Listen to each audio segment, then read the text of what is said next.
نعمل كعكة العصرونية أو كعكة الكنافة. رح نحتاج للمكونات التالية.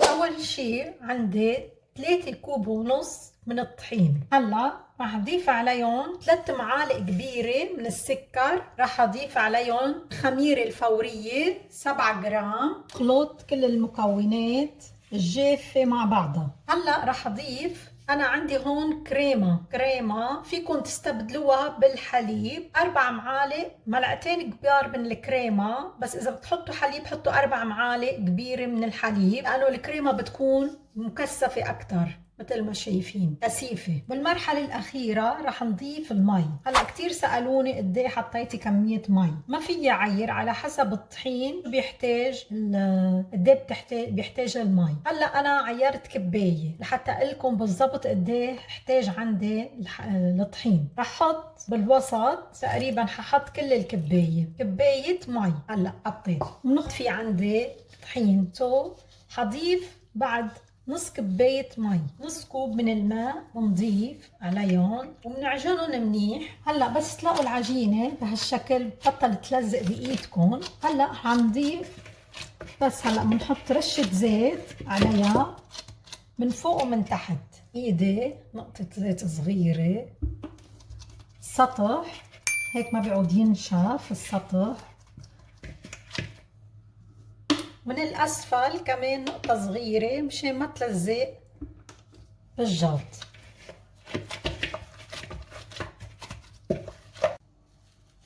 هلا رح اغلفها بكلينج فيلم وبفوطة مطبخ.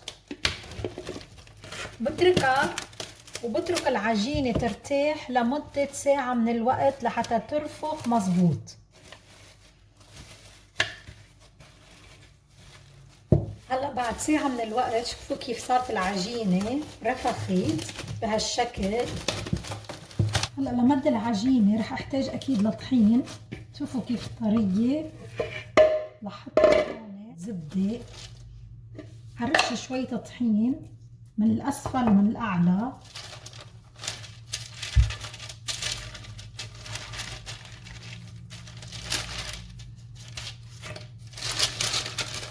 عشان اقدر اتحكم فيها. هلا رح اقطع العجينة ل7 قطع متساوية. هحاول انه يكونوا متساويين. هلا بالاول بهالشكل.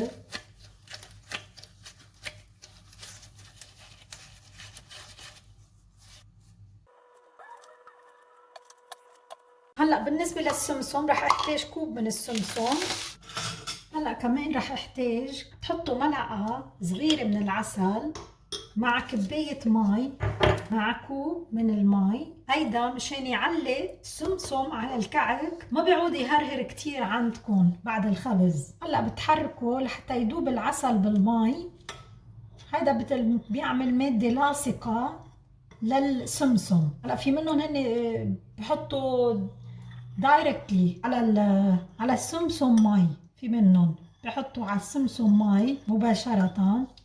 أنا بحب هيدي الطريقة، العسل بيعطيها أكتر، كمان بخليها تلزق أكتر لأنه يعتبر مادة لاصقة. ممكن تستعملوا القطر، شوية قطر كمان بتذوبوه بالمي، ممكن كمان يعمل نفس المفعول. لا رح بلش برق العجين. هلا أول وحدة كورتها هي أول وحدة ببلش فيها. هلا شو رح نعمل؟ بتجيبوا الدائرة من العجين. هلا أول شي اللي رح تعملوه هو بدك تسقطوها بالمي مع العسل من الجهتين بهالشكل. بنرجع بنحطها بالسمسم كمان من الجهتين، كمان بتغمروها بالسمسم. هلا هون بنرجع بنمدها. بنحط لها شوية رشة طحين. في بنمدها شوي بالأول بإيدي هيك حتى أعرف أشتغل. بمدها بإيدي دائرة، بحط لها طحين من فوق ومن تحت، منا مشكلة. شفتوا كيف السمسم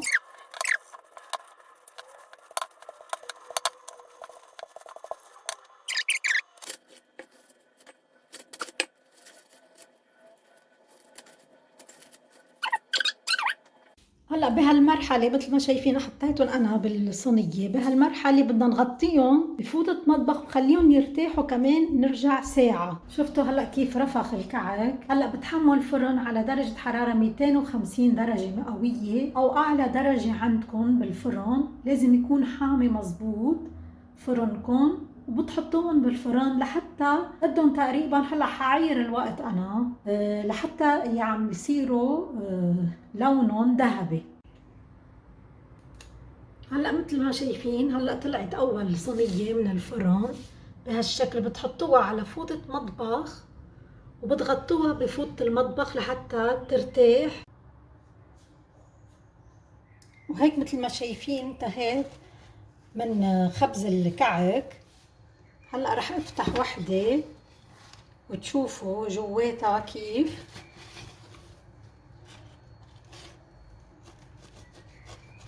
كتير طرية وهشة. هلا بعد ما بردوا كمان.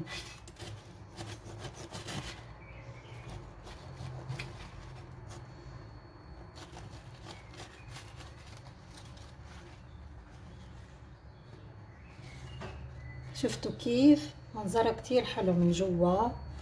ممكن تحطوا فيها جبنة اي شي بتحبوه، ترجعوا كمان تحمصوها على الغاز.